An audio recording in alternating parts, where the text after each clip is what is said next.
요한복음 19장 38절로 42절.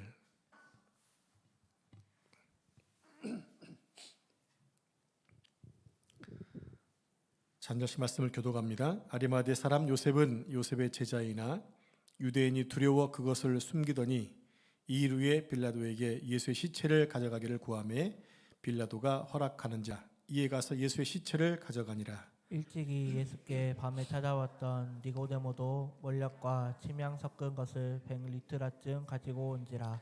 이에 예수의 시체를 가져다가 유대인의 장례 법대로 그 향품과 함께 세마포로 쌌더라. 예수께서 십자가에 못 박히신 곳에 동산이 있고 동산 안에 아직 사람을 장사한 일이 없는 새 무덤이 있는지라. 같이 읽겠습니다. 이날은 유대인의 준비일이요 또 무덤이 가까운 거로 예수를 거기 두니라. 아멘. 이 말씀은 살아계신 하나님의 말씀입니다. 아멘. 옆 사람 축복하겠습니다. 하나님의 은혜가 충만하시기 바랍니다.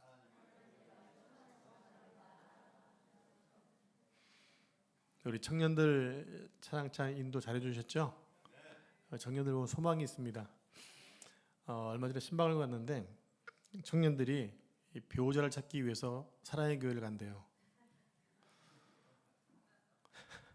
뭐 수천 명 되니까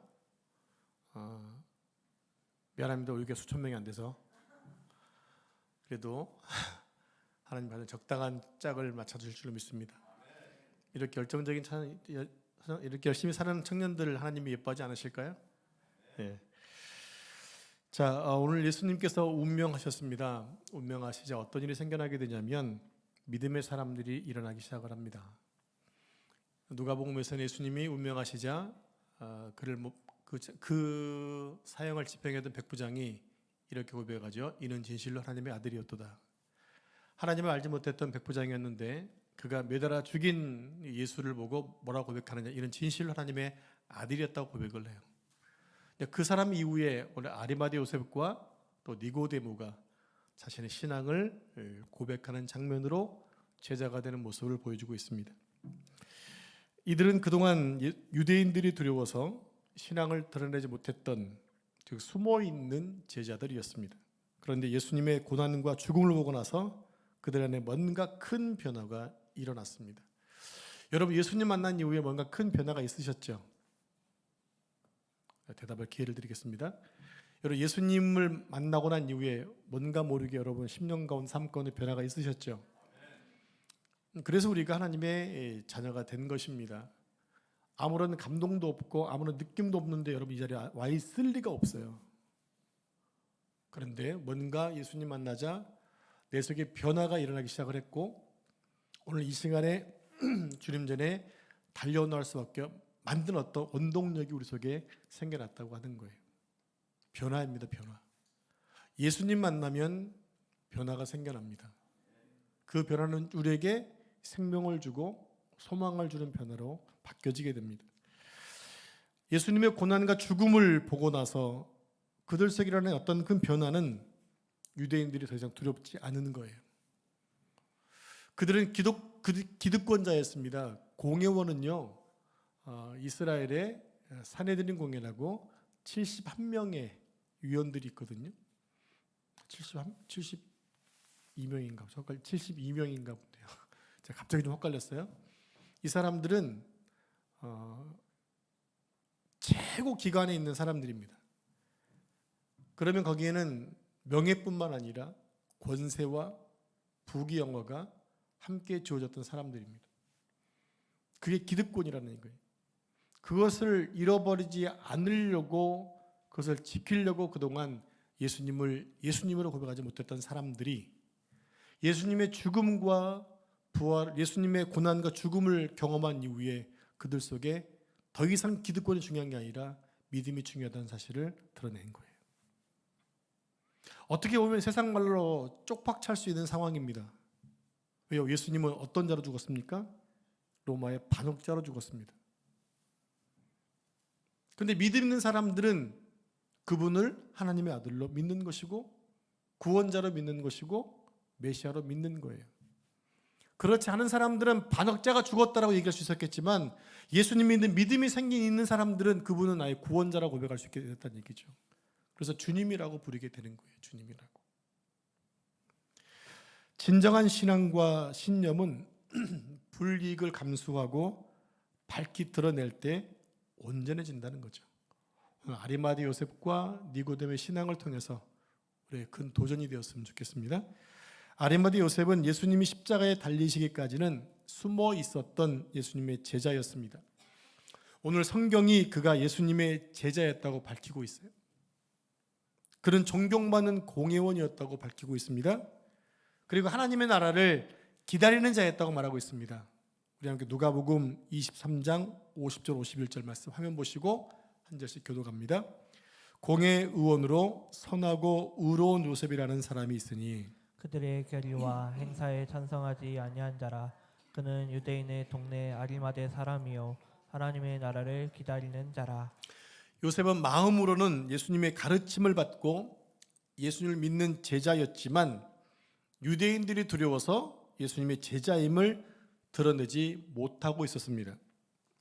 예수님을 믿고 따를 마음은 있었지만 자신이 누리고 있는 기득권을 포기하고 불이익을 감수할 만한 용기가 없었던 거예요.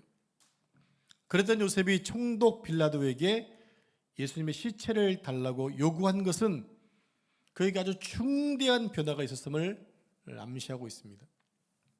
그냥 예수님의 시신을 갖다 장사 지내지 않고 그냥 믿음으로 고백해도 가능할 수 있었던 건데 지금 아리마대 요셉은 아주 엄청난 일을 하고 있단 말이에요.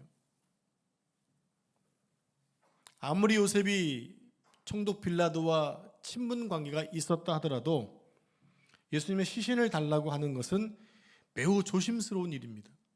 왜 그렇습니까? 예수님이 지금 어떤 신분으로 돌아가셨어요?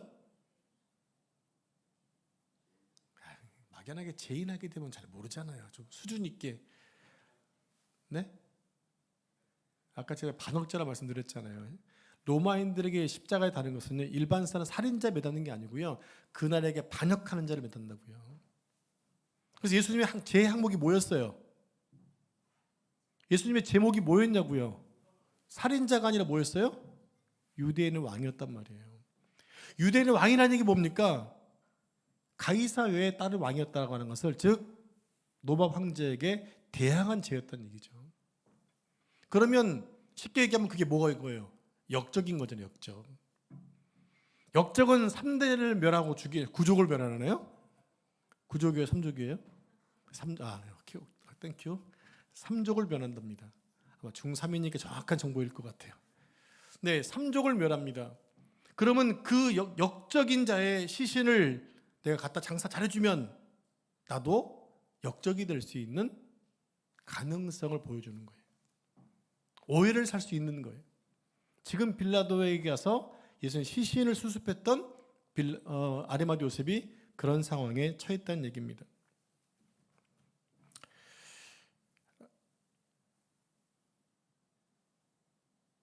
그리고 바리새인이고 또 유대인의 지도자였던 니고데모가 나오죠. 니고데모도 마찬가지였습니다. 니고데모는 요한복음에 여러 번 나오는 사람이죠. 그는 한밤중에 예수님을 찾아와서 영생과 거듭남에 대한 교훈을 들었던 사람입니다. 그가 한밤중에 예수님을 찾아왔던 이유가 성경은 뭐라고 얘기하고 있나요? 예수님께 적대적인 유대인들의 눈을 피하기 위해 한밤중을 택했습니다. 그는 여전히 공의원이었기 때문에 가진 것이 많았던 사람이기 때문에 혹시나 오해 사기 싫었고 누구에게 무슨 말 듣기 싫었고 기득권을 잃어버리기 싫었던 거지요. 예수님을 믿었지만 겉으로 드러내지 않았다라는 겁니다. 그런데 이제 니고데모는 아직 날이 저물지 않은 시간인데도 예수님의 장례 용품들을 준비해서 예수님을 장사하러 왔습니다. 그런 예수님이 운명하시자 몰약과 침량 섞은 것을 가져와서 예수님의 장례에 적극적으로 참여함으로 예수님의 제자였음을 드러내고 있다는 겁니다. 그는 더 이상 예수님을 따르는 자신의 모습을 사람들에게 숨기지 않았습니다. 얼마 전까지만 하더라도 니고데모는 한밤중에 찾아왔는데 이제는 해가 지지 않은 낮에 찾아왔다라는 거예요. 뭐하러? 예수님의 장사를 도우러 왔다라는 거예요. 바뀌어졌지요. 여러분, 이런 행위는요, 유대 지도자로서 지금까지 누렸던 자신의 특권을 내려놓겠다는 포기각서를 쓴 거예요. 게다가 그가 가지고 온 곳이 있었습니다. 올약, 또 침향 섞은 것을 100리트라쯤 갖고 왔어요. 이거를 키로수로 34kg 얘기하고 있는데요. 상당히 많은 양의 돈을 얘기합니다. 근데 이 양보다 어떤 의미가 더 중요한가 하면요, 이 정도의 향품을 사용한 것은 주로 왕족에게 대한 예우였다라는 거예요. 그건 뭘 얘기하는 겁니까? 예수님을 왕으로 예우했음을 의미한다라는 거예요. 여러분, 예수님이 어떤 분이세요? 유대인의 왕이세요. 예수님은 어떤 분이세요? 만왕의 왕이세요. 지금 그가 니고데모가 지금 그런 고백을 하고 있는 거예요. 예수님은 왕이십니다. 니고데모는 자신의 신분적 특권뿐 아니라 재물까지도 예수님께 헌신하게 됩니다. 여러분, 어떻게 이런 헌신이 가능했을까요? 이것은 예수님의 가르침과 계시가 십자가에서 정점을 이루는 사실과 무관하지 않다라는 거죠. 예수님이 십자가를 지심으로 하나님 나라의 복음을 완성하시게 되자 아리마디 요셉과 니고데모의 믿음도 참 제자의 믿음으로 성장되었다라는 겁니다. 여러분, 씨앗이라는 것은요, 그대로 있으면 이놈이 죽었는지 살았는지를 몰라요. 여러분, 이 씨앗은 반드시 뭐 한다는 얘기입니까? 그 씨앗이 싹틀 수 있는 곳으로 들어가야 돼요. 그것이 땅속이든지 아니면 물속이든지 들어가야 이게 생명 역할을 드러냅니다. 여러분, 우리의 믿음은 마치 씨앗처럼 아무런 반응이 없이 그냥 씨앗 상태로 머물러 있을 수 있다는 얘기예요. 그런데 이 씨앗이 결과를 맺기 위해서는 믿음의 토양이 필요하다는 거예요. 그 토양이 뭡니까? 바로 복음이라는 거예요. 말씀이라는 거예요.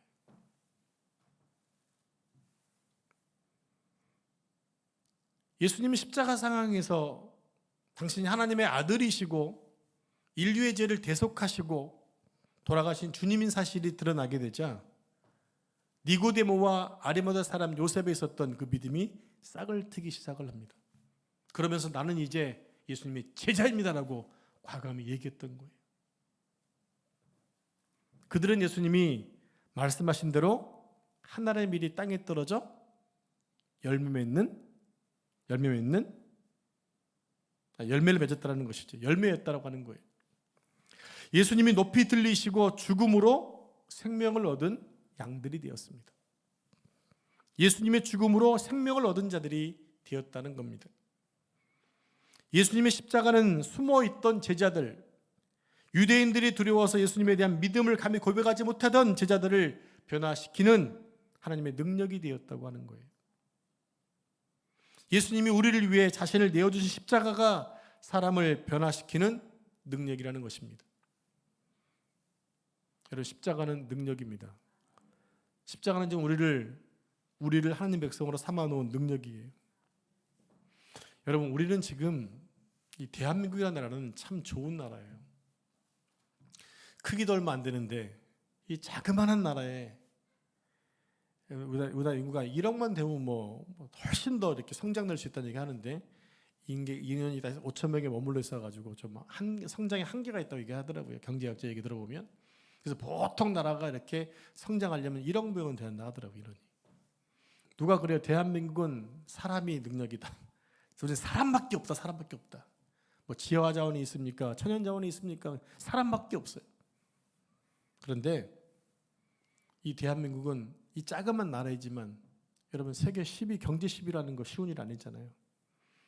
우리나라가 훨씬 더 땅덩어리도 크고 인구가 많은 나라 많은데도 불구하고 경제권 10위, 군사력이 세계 7위, 이 정도면 뭐 어마어마한 거 아닙니까? 여러분 보세요. 지금 다 입고 있는 옷 한번 보세요. 다 메이커 아닙니까? 메이커? 제가 중학교 때만 하더라도 나이키 신발이 없어가지고 나이키 너무 좋아하는데 나이키가 없으니까 흰 신발에다가 여기 빨간 편을 적어가지고 그냥 신고나 싶은데 형편이 안 되니까 그냥 그렇게 하고 다니는 거예요. 그랬던 나라가 이제 어떻게 됐습니까? 꼬맹이들도 나이키 신고 다녀요. 꼬맹이들도 몇십만 원짜리. 몇십만 원이 이제 아주 쉬운 게 돼버렸지 않습니까? 보통 외식 가면 몇십만 원씩 드시잖아요. 여러분 몇십만 원이 과거에는 어때요? 한 달 월급이었잖아요. 이렇게 풍요로운 세대를 살고 있죠. 그런 가운데 무엇보다 중요한 것은 우리가 복음을 믿는데 교회 다니는데 누구 눈치 보고 다닙니까? 아무런 눈치 제약이 없잖아요. 이런 나라가 세계 없다라는 거예요. 자유롭게 믿음 생활 할 수 있는 나라가 없다라는 거예요. 그것도 복음을 믿는 나라. 또 나라에서 종교의 자유를 준 나라가 없다라는 나라예요. 너무 행복한 시대에 살고 있는 거죠. 감사하셔야 됩니다. 저는 이것도 하나님의 십자가의 능력이라는 생각을 하는 거예요. 하나님이 이 민족에게 은혜를 주셔서 이런 혜택을 누리고 있다. 감사하며 살아야죠. 십자가는 우리에게 이렇게 하나님 자녀가 되는 능력을 주셨어요. 여러분들이 예수님의 사랑을 알면 얼마큼 알겠습니까? 우리가 얼마나 경험해 봤겠습니까? 근데 하나님 경험하게 하고 알게 하시고 믿게 하셔서 하나님께서 살고 있는 게 큰 축복이잖아요. 어떻게 보면 너무 편하기 때문에 혹시나 아리마대 요셉과 니고데모의 전 생활처럼 혹시 잃어버릴 게 있을지 몰라서 교회 다닌다는 것을 감추고 있는지 모르겠어요. 그러면 안 된다는 얘기입니다. 예수님 분명히 말씀하시죠. 당신을 따르려면 어떻게 하셔야 된다? 자기 십자가를 져야 된다. 그 전에 뭐 해야 돼요? 자기를 부인해야 한다는 거예요. 나는 아무것도 아니다 라는 것을. 자신의 기득권을 내려놓지 않으면 십자가 복음을 경험할 수가 없어요. 그런데 자기를 부인하고 십자가를 지면 기득권 내려놓는 게 쉽더라는 거예요. 왜? 그게 안 중요한 줄 알아요. 그게 안 중요한 줄 아는 거죠. 그러니까 더 중요한 걸 붙잡게 된다는 얘기예요. 예수님은 십자가 앞에서 자신의 신앙을 고백하는 사람들을 다 부르셔서 죄 백성 삼아주시고 복을 주시잖아요. 예수님은 누구든지 사람 앞에서 당신을 시인하면 하나님의 자녀로서 시인해 주신다고 약속하고 계세요. 우리는 매 순간마다 삶 속에서 내가 믿는 자임을 감추어서는 안 된다는 얘기예요. 우리 꼬맹이들이 학교 교회 왔는데 담비는 학교에서 친구들한테 나 교회 다녀 얘기하죠? 그래요. 그게 용기 있는 거예요. 교회는 열심히 찬양을 막 하면서 교회 가서 나 교회 안 다니는 것처럼 다니면 이게 부끄러운 거죠. 그럴 때 하나님이 뭐 하신다? 인정해 준다는 얘기예요. 여러분 내가 하나님의 자녀라는 사실을 감추지 마세요. 권사님들 주변에서 남사 부부에게 권사라는 거 감추지 마세요. 그리고 여러분 선한 일 하세요. 그게 전도가 되는 거예요. 장로님 교회 다니시는 거 알고 계시죠? 이사장님이? 장로님인 것도 알고 계시죠? 그건 부끄러운 게 아니잖아요. 김 장로님 마찬가지죠? 네, 아멘입니다. 용기 있으세요. 아주 좋아요. 성도는 그 약속을 믿고 세상에서 자신이 예수님의 제자임을 시인하는 용기를 가져야 한다는 얘기입니다. 우리 지혜는 혹시 병원에서 나는 크리스찬인 걸 얘기하고 다니죠? 용기 있는 거예요. 예지는 학교에서 용기 있는 거예요. 여러분 우리 어르신들, 우리 학생들을 보고 청년들을 보고 도전 좀 받으셔야 됩니다. 우리가 주님을 위해 아무리 많은 것을 포기해도 주님이 우리를 위해 포기하신 것을 보면 비할 게 안 되잖아요. 주님은 생명 다해서 하나님이신 그분이 하늘의 보좌를 뒤로 하시고 포기하시고 내려오셨어요. 생명을 바치셨어요. 여러분 그 생명이 창조자의 생명과 피조물의 생명이 똑같을까요? 비교 자체가 안 되죠. 그런데 주님은 우리를 위해 그것을 포기하셨다고요. 너무 감사한 은혜를 입었기 때문에 우리가 이제는 이 시대에 살면서 우리가 그분을 위해 내 생명을 드릴 수 있는 용기를 가져야 한다는 얘기입니다. 자, 아리마대 요셉은 예수님의 시신을 가져와서 유대인의 규례를 따라 향품과 함께 세마포로 싸서 장사를 합니다. 이사야 53장에 보면 이런 말씀이 있죠. 그가 죽은 후에 부자와 같이 되었도다. 예수님은 가난한 삶을 사셨어요. 얘기하죠. 나는 인자는 머리 들 곳도 없다. 그렇게 가난하게 살았던 예수님이 마지막 돌아가셔서는 부자의 무덤에 갇히세요. 부자의 무덤에 장사 지내세요. 그 당시 부자는요, 바위를 파서 무덤 만들었거든요. 그럼 그것이 개인 것뿐만 아니라 자기 가문에 계속된 무덤이 되는 거예요. 남은 하는 것이 아니라 부자들만 그렇게 됐어요. 예수님이 지금 부자의 무덤에 장사 지냈기 때문에 성경은 얘기하죠. 그가 죽은 이후에 부자와 같이 되었도다. 이 말씀이 성취되고 있는 것입니다. 하나님은 예수님의 죽음과 장례의 모든 과정 속에서도 예언이 성취되게 하심으로 인하여 예수님이 메시아이심을 증거하고 있다는 얘기입니다. 지난주도 생각해봤잖아요. 계속 예언의 말씀을 성취했다는 얘기가 왜 나오냐면요, 그분이 메시아라는 사실을 확인해주고 있는 거예요. 우연하게 된 것이 아니라 성경에 예언한 대로 메시아는 살아야 됐기 때문에 그 말씀이 성취되고 있었던 것을 보여주고 있는 거죠. 아리마대 요셉이 예수님을 장사 지낸 무덤은 자기를 위해 바위 속을 파서 만든 무덤이었습니다. 예수님이 부활하심으로 그 무덤은 빈 무덤이 되죠. 그 다음에 예수님의 부활의 중요한 증거물이 되었다는 얘기예요. 아리마대 요셉이 그 무덤에 묻혔더라면 그냥 평범한 부자의 무덤으로 남았겠지요. 근데 자신의 무덤을 예수님께 드리자 그 무덤은 하나님 나라와 복음의 핵심 증거가 되었다라는 거예요. 이는 마치 어린아이가 자신의 도시락을 예수님께 드림으로 인해 많은 사람들이 예수님의 표적을 보고 믿게 만들었던 것과 거의 비슷한 사건입니다.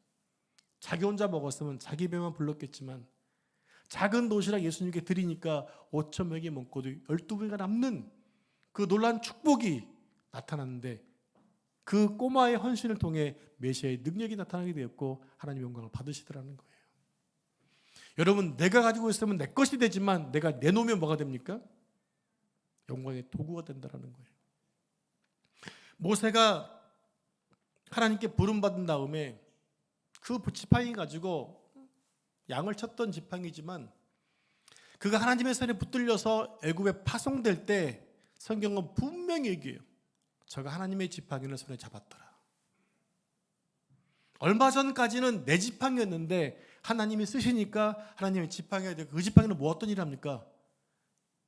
애굽의 10가지 재앙을 일으키는 지팡이로 쓰임받고요. 홍해를 가르는 지팡이로 쓰임받고요.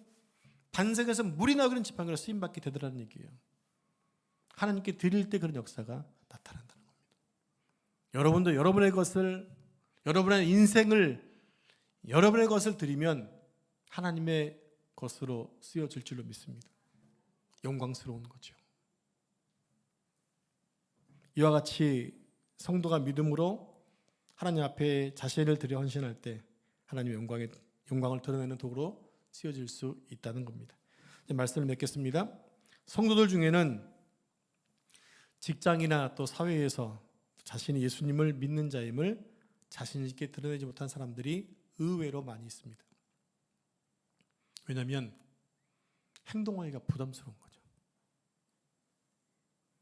그죠? 행동하기가 부담스러운 거예요.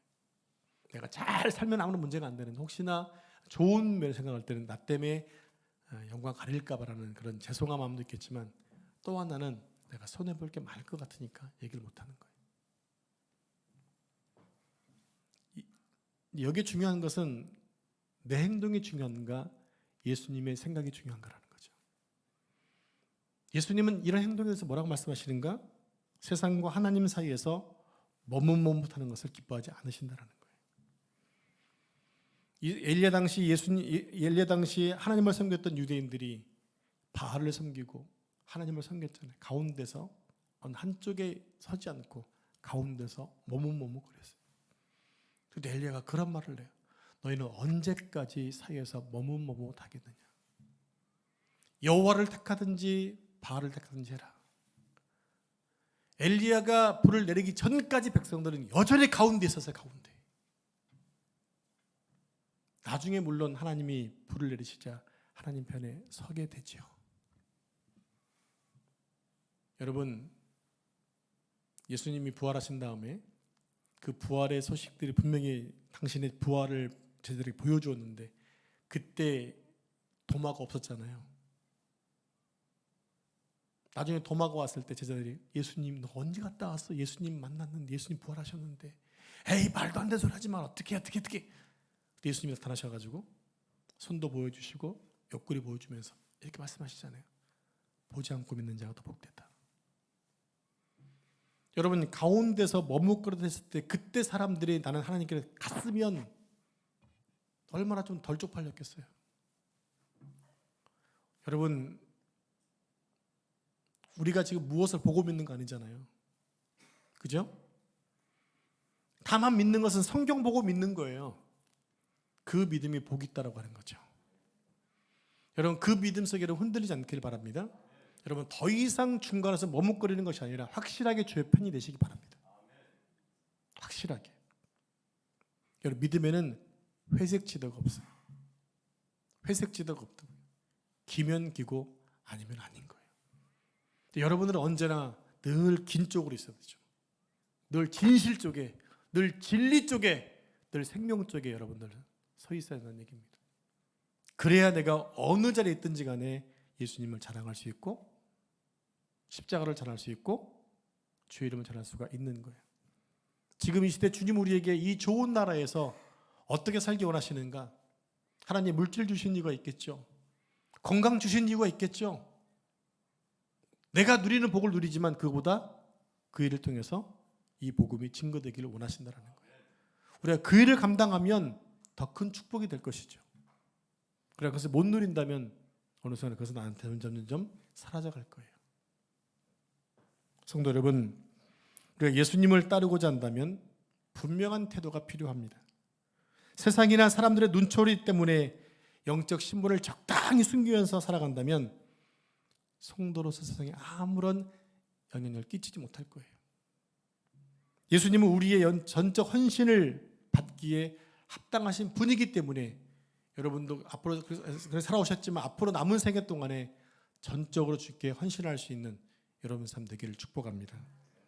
주님을 믿는 신앙과 십자가 복음을 당당히 전하면서 사시고요. 날마다 나 자신을 죽이고 나의 모든 것들을 통해 주님께 영광을 받으시도록 힘쓰며 기도하는 여러분 삶 되기를 축복합니다. 기도하겠습니다. 하나님, 오늘 아리마디 요셉과 니고데모의 신앙을 통해서 귀한 도전을 주시니 감사합니다. 하나님 아버지, 주님의 십자가 복음을 통하여 감추었던 신앙, 감추었던 제자의 신분을 드러내놓고 이제 예수님의 장례를 치렀던 두 명의 제자들처럼 우리 또한 이 시대를 살면서 주님 말씀으로 알려주시고 보여주신 소중한 증거를 통하여 믿음을 가졌사오니 우리 남은 생애 동안의 십자가 복음을 담당히 증감에 살도록 도와주시고 날마다 자신을 부인하며 십자가 중심으로 살아갈 수 있도록 축복해 주옵소서. 또 함께 찬양하고 기도하겠습니다. 이 밤도 하나님 우리 가운데 임재해 주시고 아버지 앞에 주님이 기뻐하시는 기도 제목 올리고 돌아갈 수 있도록 인도해 주옵소서. 이 모든 말씀 전능하신 예수님의 이름으로 기도합니다. 아멘.